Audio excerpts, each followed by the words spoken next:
It launches in about 30 months, so just over 2 years. We haven't shown anyone the truck yet because we don't want to give an advantage to our competition, but it is a built Ford tough, real work vehicle. What if one engine could challenge everything we know about electric vehicles? With all eyes on Ford, this could change the world where electric cars might not be the future anymore. Let us explore what it means and whether Ford's new engine can really take down EVs. Ford CEO Jim Farley has been making some waves with his straight talk about the future of Ford and the auto industry in general. He's not been perfect, but he's shown he's not afraid to think outside the box, which is refreshing in an industry that can be a bit set in its way. Farley recently dropped some truth in the Aspen Ideas Festival. He said that Ford needs to focus on smaller, more affordable electric vehicles because those big gas-powered trucks and SUVs that have been the company's bread and butter just aren't going to cut it in the EV world. Because the batteries of those giant vehicles are extremely expensive and they're not going to get any cheaper anytime soon. He's not saying Ford's going to stop making those big trucks and SUVs tomorrow, but he's acknowledging that they've got to change their game plan if they want to stay competitive in the EV market.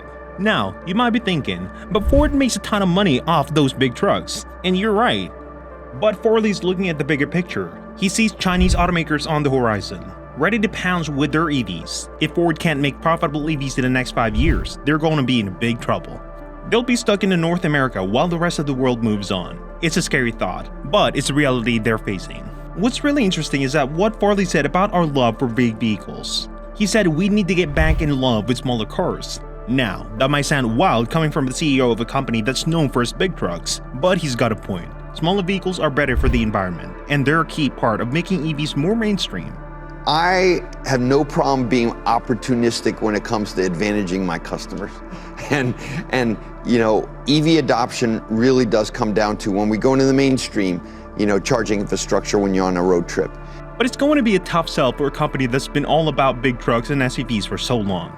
Ford is not the only American automaker that has struggled with making smaller, more affordable cars. Historically, they've all had a tough time with it. They've been more focused on size, comfort, and big profit margins. But times are changing, and Ford's gonna have to adapt if it wants to stay in the game. Now, let's talk about something really exciting that Farley mentioned, the Infiniti engine. It's like a hybrid on steroids, blending the power of traditional gas engine with the eco-friendliness of EVs. It's designed to tackle the problems we've been facing with both gas and electric cars. The Infiniti engine is designed to address the limitations of both gas cars and electric vehicles, offering great power and range while being environmentally friendly. So, what makes this engine so special? Well, it's a hybrid, and it could switch between two seamlessly, giving you the best performance and efficiency for whatever driving conditions you're in.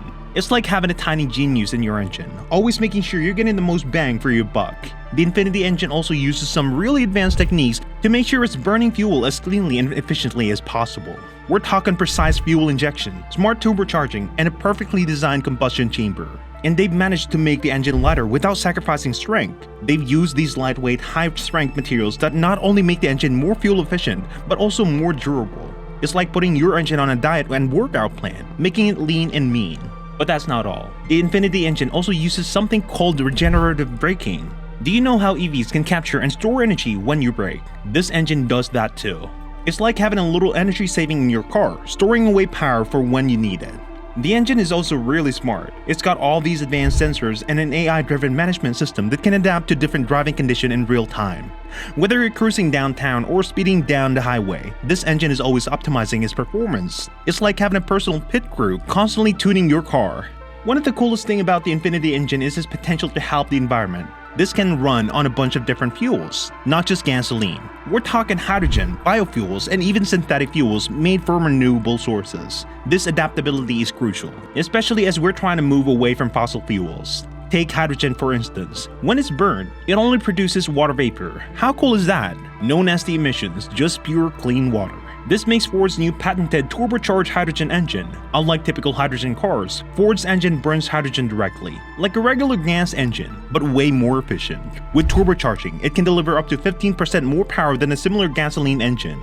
This engine is not just powerful, it's smart. It uses advanced tech like exhaust gas circulation and precise valve timing to control hydrogen combustion, avoiding any fuel-related issues. Plus, direct injection ensures hydrogen is delivered right into the combustion chamber for optimal performance. But here's where it gets even better. This engine can be part of a hybrid system, combining hydrogen power with electric assistance. It's like having the best of both worlds. And Ford isn't stopping there. They're exploring hydrogen fuel cells for their commercial vehicles, like the E-Transit, to cut emission without sacrificing performance. Let's not forget about other cool fuels. Biofuels, made from agricultural waste and algae, are renewable and much kinder to the environment than fossil fuels. Synthetic fuels mimic traditional gasoline to diesel, but are created using renewable energy. This means we can use the existing infrastructures while reducing our carbon footprint. It's all about driving towards a cleaner future, and Ford's hydrogen engine is leading the way. Did Ford really misjudge the EV market? After trying to keep up with Tesla, Ford admitted they made a mistake. They thought the high demand and soaring prices of EVs were here to stay, but it turns out that the spike was just a temporary effect of the chips crisis. Meanwhile, Tesla was ahead of the game, scaling up production and raising prices. By the time Ford increased production of the Mustang Mach-E and F-150 Lightning, Tesla had already started lowering prices. Ford had to follow, realizing they needed to win over mainstream customers who were sticking to a hybrid while waiting for EV prices to drop and more charging stations to be built. Charging infrastructure when you're on a road trip. And we really like the locations and the reliability of their network. We have the largest charging network already before Tesla, but putting 12,000 fast chargers on the network on your Ford Pass app with your Lightning is going to be even better for customers. Farley isn't facing reality head-on. He's not going to launch a vehicle if it can't make money in the first year. That's a tough call, but it's the right one. And the solution? Go small. Battery companies have excess capacity now, and Ford has some leverage. Even if the federal government eases up on EV mandates, many states won't. And then there's China, a market that expects to sell 10 million EVs in 2024. If Ford can't compete with the Chinese, they're in big trouble. Triley's been changing the talents at Ford to drive this shift. They're betting on smaller EV platforms, which is key. Customers are saying that if an EV is larger than the Escape, it better be super functional or a work vehicle. The economics of smaller EVs just work better. They're cheaper to operate than traditional cars like the Toyota Corolla, Honda Civic, or even the Ford Maverick. It's an exciting pivot for Ford, even if it's not obvious for everyone yet. Ford's goal is to break even on EVs, but Farley's not making any prediction about when that'll happen.